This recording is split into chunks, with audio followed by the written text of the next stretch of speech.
I was given a example of how to explain what I mean by proof being the only sin and sin being not living to your full potential. Here's a way that proof is a sin that seems like a really great thing. So someone is a really good football player, where football is just an activity we came up with, has nothing to do with realizing what human beings are. I mean, yeah, our potential, we can be good football players. Millions of us can be football players. All of us could play football, in some way, some shape, some form. You could be the best Madden 98 player, the best Madden 2020 player. You could, whatever. So you could be the best football player ever. So someone else is like, I'm better than you. So you're like, no, you're not. So you train real hard, you get real good, and then you're the best football player. You sinned so hard because all you did was try to prove to yourself that you could be the best football player. So what did you do? You became the best football player. What else are you? You sinned because you thought that the only thing that a sin is making yourself less than you could be. If all you think you could be is one great thing, a great football player, yeah, I'm sure they have like something else going on in their life. But they're one thing that they'll jump to, like some people who do these things, yes, they also realize other things and they do other things with their life.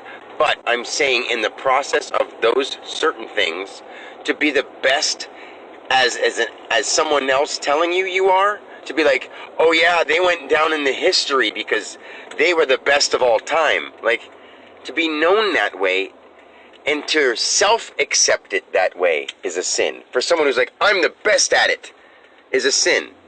Because everyone has the chance, the possibility to be better. So you'll never be the best at anything. So just do what you can. Do your best for yourself at everything. And if you do your best, then you're the best you can be. But you can't say you're the best at something. Out of some people in a certain area so far, compared to, according to this job, they're the best employee. That's fine. But if that's what you live by, you proved yourself to be less than by sinning, by being something that you're not. That's what God means by don't sin.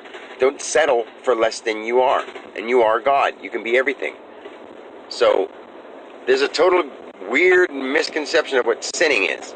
And by killing someone else, or hurting someone else, or harming someone else, you're definitely not going to be the best you could be. No matter if they're in your way to go do something, because it's going to take away from the best you could be. Because taking another life is not best. It's not at all. It's just not. And you know it's not. It's not morally a reason to do that. We all were brought here to live to do this. If the person asked you to and meant it because they were in such pain and they wanted you to, that's different. That is different. But anyway, I got my point down about the sin thing. The sin, like, by striving to be the best MVP football player of all time or the world champion, if you're doing it as an act, or you're doing it and people call you that and you just say, thank you, I'm not the best, but, I play hard, I do hard, I just do the best I can, but if you're like, I'm the record holder and you can't beat me, that's a sin. Proving yourself to people in that way is a sin, a huge sin. That's the only sin. It's the only sin. Not like getting going into sport. But that was just an example. Like, killing someone also is less than yourself. Stuffing your face to you're like 600 pounds. Or even overweight a little bit. Or out of shape. Or out of health. Doing those things is a sin. Because you're doing to yourself something that's causing you to be less than you could possibly be. You can always change it around. Yeah. If you do wrong, you can change it around. But you can't take away those certain things. Like the things that caused another person harm. Like, if you were fat and you couldn't help somebody, so be it. But say if you personally harmed or murdered somebody, you can't take that away. It's not okay. You can move on and do other things, yes, but you can't take that away. So that will always be there for you to feel as a sin. So God is the great sinner who's sinned a billion times just through other people's bodies, not on purpose. But when you give free will to the being you incarnate and become, you can't help that anymore. It's sort of, I don't know, I'm driving and I'm doing stuff, I'm trying to talk at the same time. But you can't help when you give someone free will, like me. I could just say, well, I know what God is, but I want to be an asshole. I'm just going to go out and conquer the world, and because I know what I can do. Yeah, I could learn the powers that I've already witnessed that I have. I could develop them so that I could do all these crazy things and hurt people and listen and make people listen to me, and but I wouldn't do that. So, because that to me that would be a sin, lessening people by making them listen to me. I don't want people to listen to me unless they want to. And that's what sucks, because when I'm around people, I can feel what they think about me, and they can be like, "Oh, you're fine, you're fine." I'm like, "Yeah, all right," and I can feel what they think, like to a certain extent. Sometimes I'm not that tuned in, but other times I am. And as soon as I think about it, if I'm not thinking I'm Dan the Bread Man, and I'm just in the store, just in who I am, I can just look at him and think, I wonder what she's thinking right now about me. Like, and it's only when it comes to me, certain stuff. Like, I can tell what mood they're in. I mean, I can't tell what certain things they're thinking about, certain people's names or what is on. I mean, because I don't want to. I'm not trying to pry into people's lives. So I guess that's why I can tell what they're thinking about me or how they're feeling personally. Like, but other than that, like, I'm not trying to get in other people's minds to feel what they're feeling about other people and other things, because that's their business. But anyway, it's funny because I can tell she doesn't, like, at first she flirted with me and wanted to fuck and wanted to hang out and all this stuff.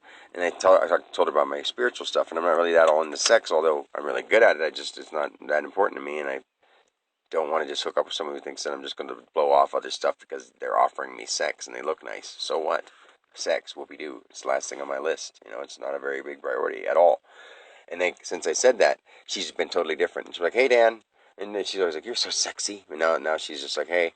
And I'm like, it's weird. I can, you know what an empath is? And she's like, "Yeah." I was like, "Do you know any?" And she's like, "No, not that I know of." And I was like, "You know what it means, right?" I was like, "A very good empath can tell what other people think." And I'm like, and I can tell what other people think of me. And it sort of sucks when you're around people and they think you're crazy and don't like you or think you're stupid for something, or those kind of things. It's negative things about you. And she's like, "Well, who thinks that?" She's like, "You are weird, but that's what makes you cool." And I'm thinking like, that's I knew what I already know what she thinks. She thinks that I'm like full of shit, or I think I'm better than her because she does drugs and drinks and stuff, and so do I. But I don't portray myself as a person that's important. And there's just a way people portray themselves. That's all it is. And she portrays herself like that, and I love her for it. And I don't love that about her, but I love that about her because it's what she's doing. Who am I to tell someone how they should be? I can suggest, but I can't make. So I say certain things if they get a certain temperature or a temperament or an attitude or just even a kind of feeling that they don't want to talk. I'm just like, okay, all right, bye. No offense, nothing like that. Not trying to bother nobody at all. So anyway,